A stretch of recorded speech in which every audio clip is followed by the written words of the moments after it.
Boa noite a todos e a todas. E bom dia também para o dia de amanhã.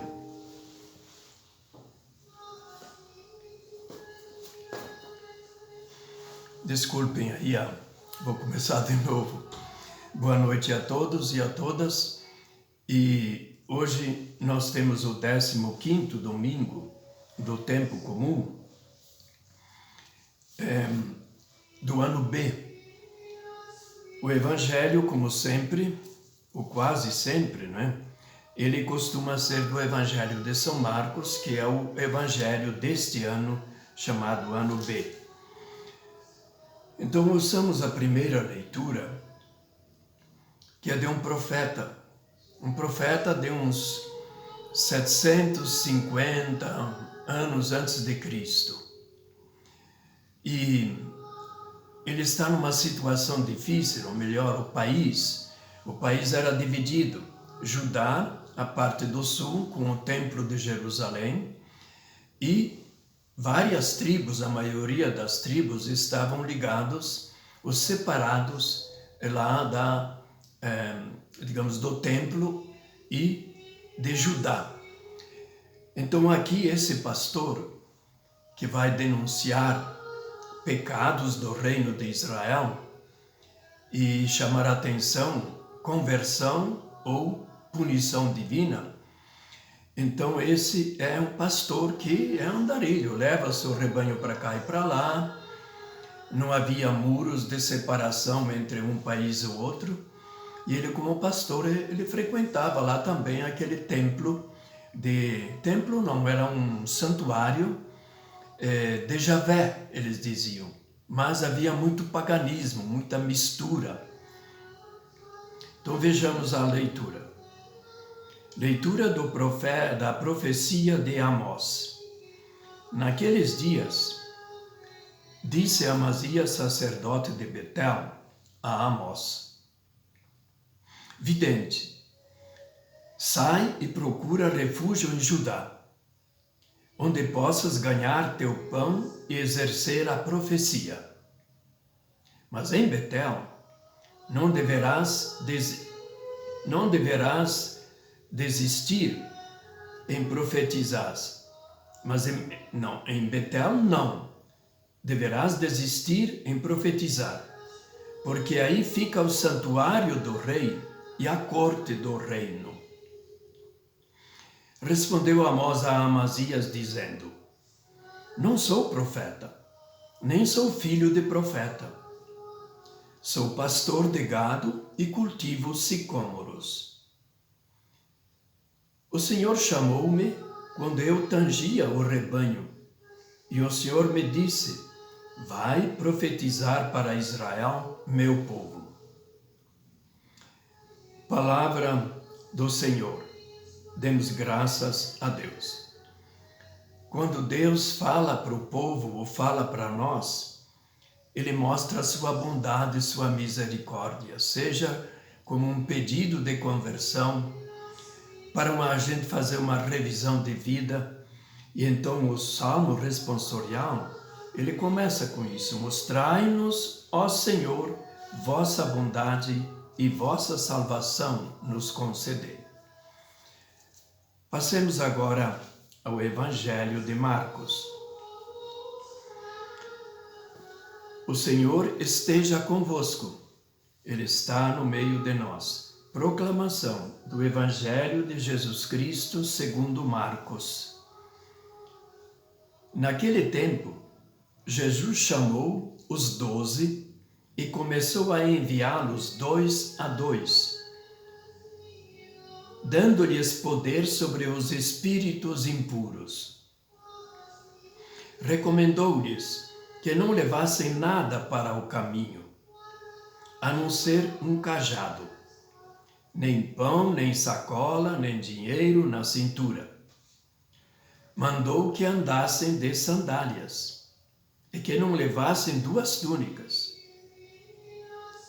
E Jesus disse ainda: quando entrardes numa casa, ficai ali até vossa partida. Se em algum lugar não vos receberem, nem quiserem vos escutar, quando sairdes, sacudi a poeira dos pés, como testemunho contra eles. Então os 12 partiram e pregaram que todos se convertessem, expulsassem muitos demônios. Expulsavam muitos demônios e curavam numerosos doentes, ungindo-os com óleo. Palavra da salvação. Glória a vós, Senhor. Então, as leituras, elas têm algo parecido. Por exemplo, a ruptura. A ruptura, para você fazer alguma coisa nova, você tem que deixar de alguma coisa para fazer uma outra coisa nova. Não dá para você abarcar tudo. Então, nesse caso, o profeta Amós, ele diz claramente que ele tinha rebanhos. E como os rebanhos eram conduzidos onde havia pastagens, havia também sicômoros.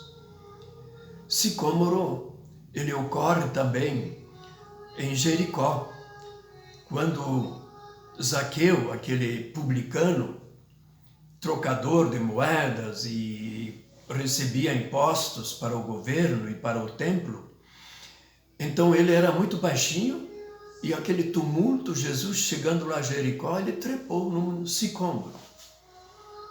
E hoje em dia até mostram ainda esse sicômoro, claro que é outro, né?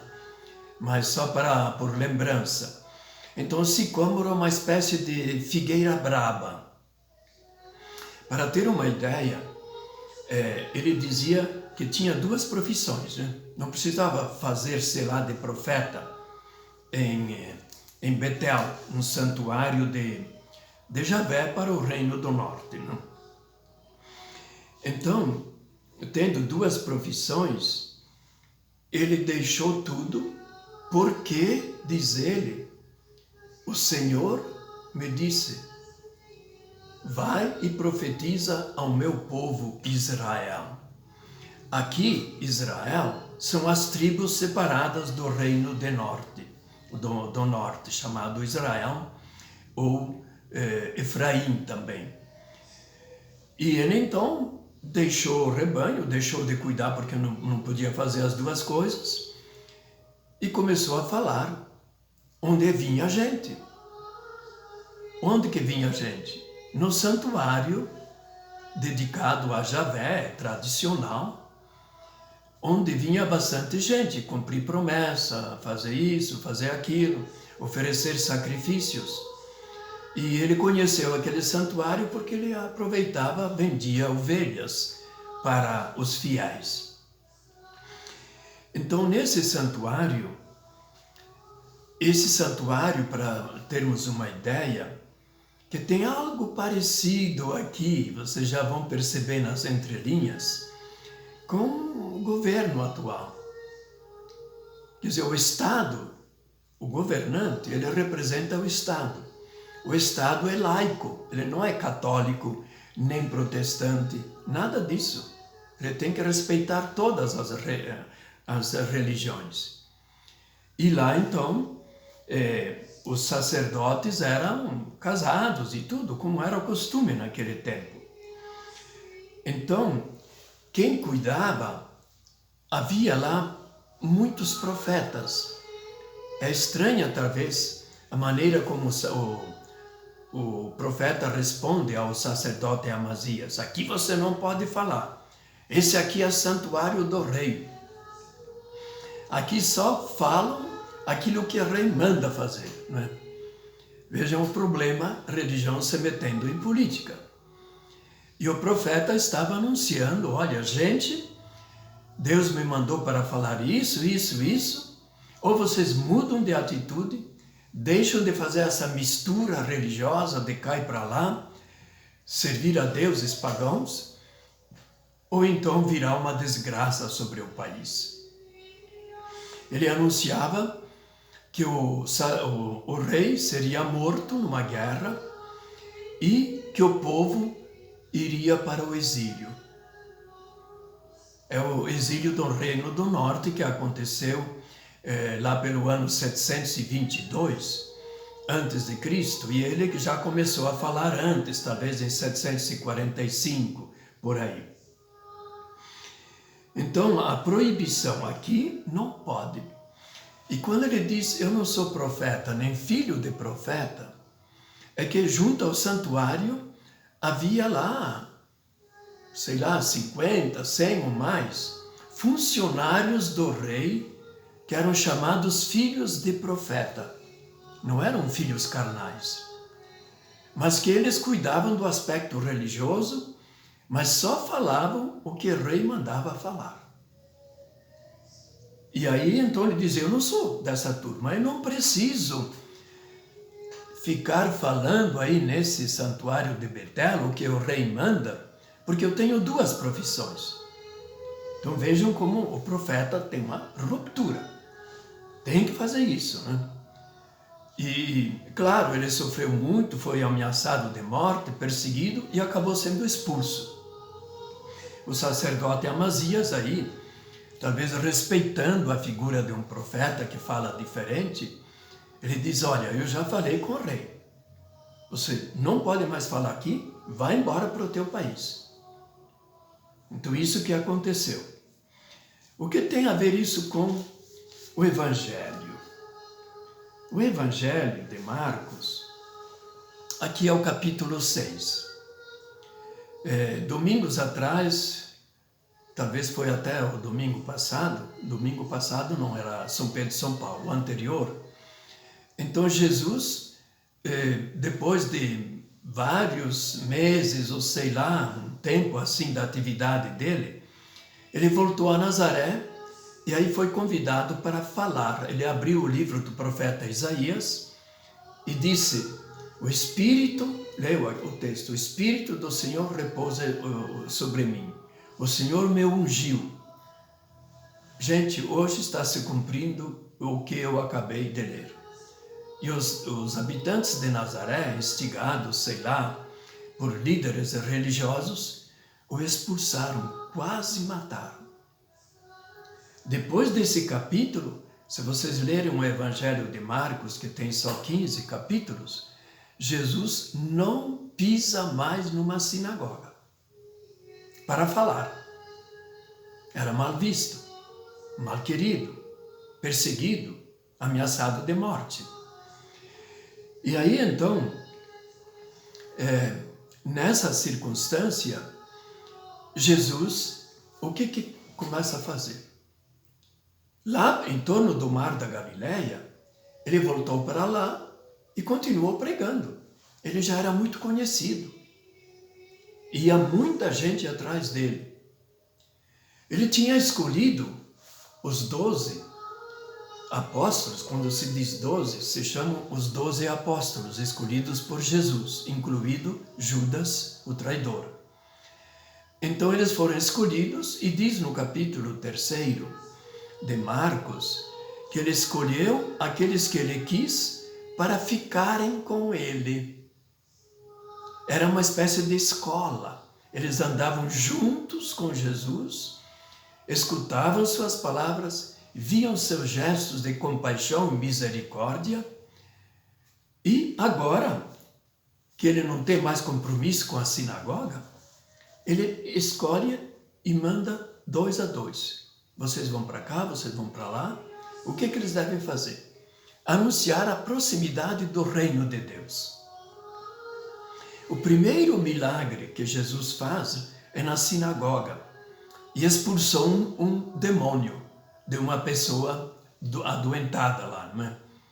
Então a luta do reino de Deus é ou o reino de Satanás, do diabo, aquele que coloca discórdia, divisão, ou o reino de Deus. As duas coisas não combinam.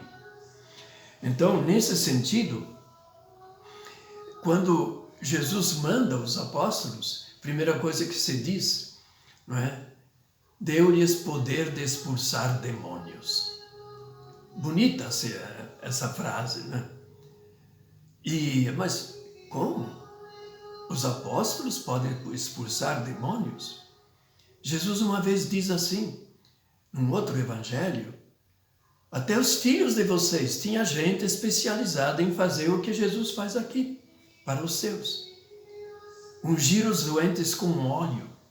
Muitas vezes a doença de uma pessoa era considerada alguma coisa com o demônio. O demônio entrou aí, prejudicou a pessoa.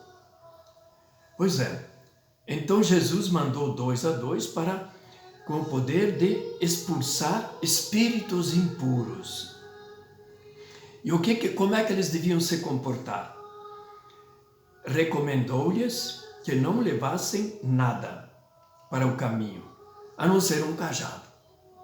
Cajado porque tinha que subir para cá e para lá, e também se viesse um cachorro, um animal aí do mato, né?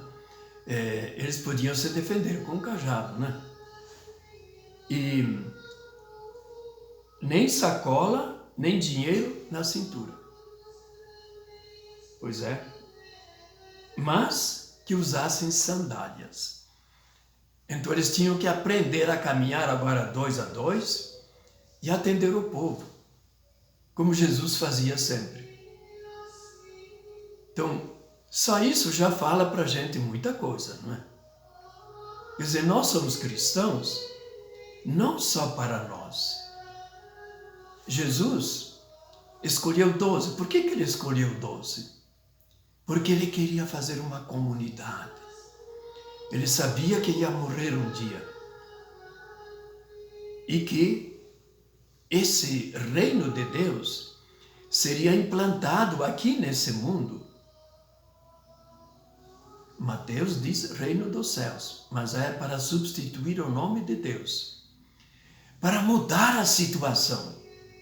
Jesus não precisava ser rei em Jerusalém e trocar todos os sacerdotes lá do templo.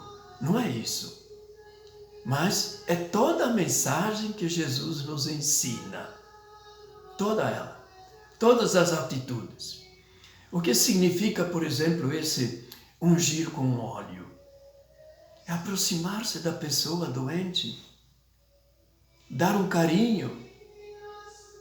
Isso já faz um bem enorme. Todos nós temos experiência nesses tempos difíceis, né? Quer dizer, o simples fato de fazermos um esforço, campanhas para a coleta de alimentos, pessoas que vão lá e entregam com carinho, não é? É uma unção. Só que eles ungiam com óleo.